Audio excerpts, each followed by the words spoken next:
اس کا استعمال کا پورا آپ کو ادراک ہونا چاہیے. تو مجھے خوشی ہے کہ ہم نے اپنا کئی منصوبے جو ہیں وہ کنسیو بھی کیے، امپلیمنٹ بھی کیے، اور آج پوچھے طرح جو لوگ جاتے ہیں وہاں پہ بلتستان میں، ایک تو اب ہوائی جہاز کے ذریعے سے اسلام آباد سے اڑ کے چلے جاتے ہیں، جو بائی روڈ جاتے ہیں اسکردو، مجھے پہلے کتنے گھنٹوں کا سفر ہوتا تھا اور آج کتنے گھنٹے کا. آزاد کشمیر کی بھی یہی حالت تھی.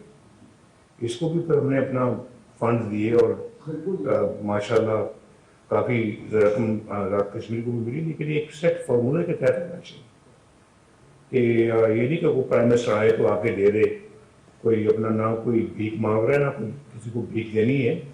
یہ تو حق ہے جو ان کو ملنا چاہیے. تو میرا خیال ہے کہ جو ہمارے زمانے میں جو دیے گئے تھے فنڈس، اس سے ماضی کی کمی بہت حد تک پوری ہوئی ہے.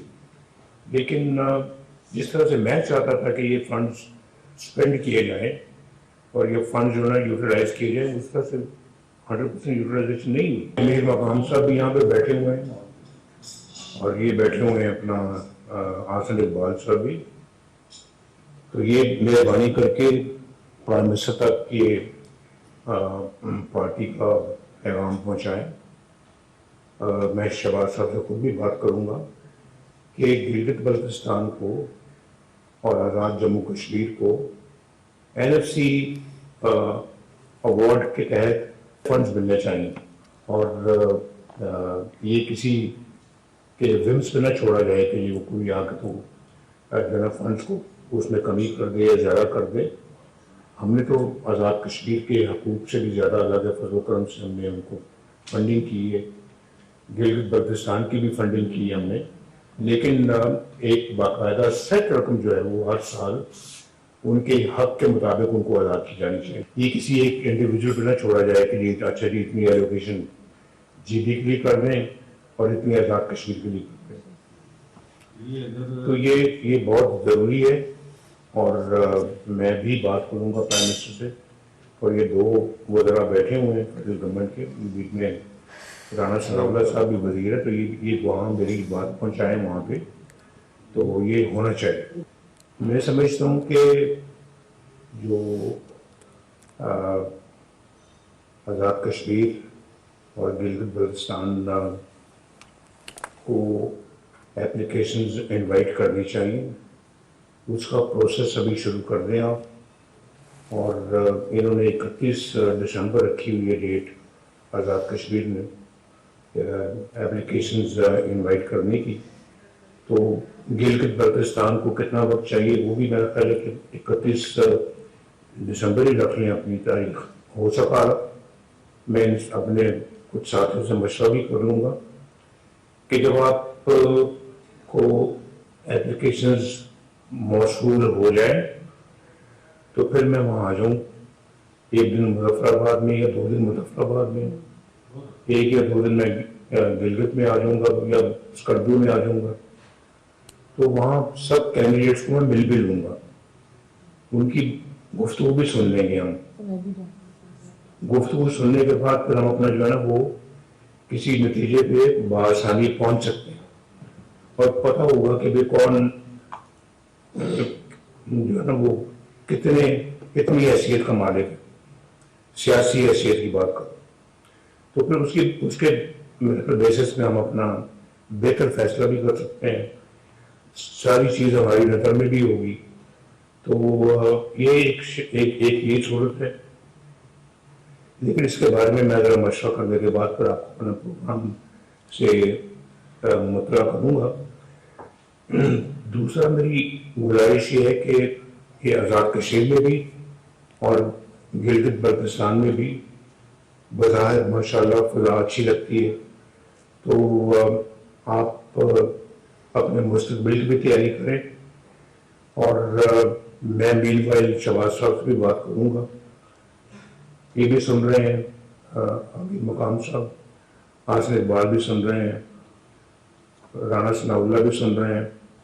تو ان کے پاس مرکزی عہدے ہیں، تو میں شہباز صاحب سے بات کروں گا کہ گلگت بلتستان کو بھی اور آزاد کشمیر کو بھی نیشنل فائنانس کمیشن کے ایوارڈ کے تحت ان کو فنڈز مہیا کیے جائیں. تو ایک تو یہ آپ اب کس طرح سے اپنا EDP بنائیں گے, ان فنڈز کو کیسے استعمال کریں گے, اور کیا منصوبے آپ کے ذہن میں ہیں, کیا خاکہ آپ کے ذہن میں ہے, وہ آپ مہربانی کر کے ذرا اس کا بھی اجازت ساتھ ساتھ لیتے رہیں. یہ نہیں کہ گورنمنٹ میں آتے ہیں تو اس کے بعد پھر سوچ بچانا شروع ہوگی, وہ ٹھیک نہیں, وہ بہت وقت ضائع ہو جائے گا. جیسے ماشاءاللہ پنجاب میں بھی آپ دیکھ رہے ہیں کہ اللہ کے فضل و کرم سے بڑا اچھا ایک منصوبہ سازی بھی ہوئی, اور اب تو کام امپلیمنٹیشن سٹیج پہ پہنچا ہوا ہے. اگلے انشاءاللہ 2.5-3 سالوں میں یہ بہت ساری چیزیں مکمل ہو جائیں گی, اور جس میں کہ میں سمجھتا ہوں کہ ابھی ستھرا پنجاب ہے. آپ واضح فرق محسوس کرتے ہوں گے جب آپ پنجاب آتے ہیں, آپ کو پتہ لگتا ہوگا کہ پنجاب واقعی ماشاءاللہ ایک ترقی یافتہ صوبہ ہے. اور پھر ہمارا مان کی جو سچویشن ہے وہ ماشاءاللہ دن بدن بہتر ہو رہی ہے. اپنی چھت اپنا گھر ایک اسکیم بہت اچھی اسکیم ہے جو بڑی کامیابی کے ساتھ چل رہی ہے. پھر میٹرو بسز بن رہی ہیں. تھوڑے دن پہلے آپ نے گجرانوالہ میں بھی دیکھا ہوگا کہ پرائم منسٹر بھی اور چیف منسٹر بھی وہاں پہ خود انہوں نے جا کے تو اس کی فاؤنڈیشن سٹون جا کے لگ رکھا ہے. ایک پورے پنجاب میں ہسپتالوں کا ایک زنجیر بن رہی ہے, یعنی کہ ایک پورا صوبے کو جو ہسپتالوں سے لیس کیا جا رہا ہے.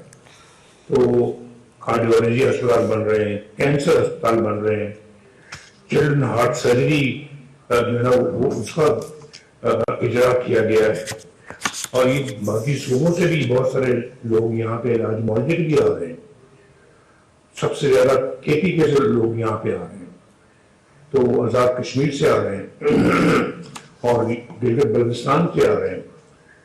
تو اسی طرح سے اپنا جو سیف سٹی پروگرام ہے, پیرا ہے, قبضہ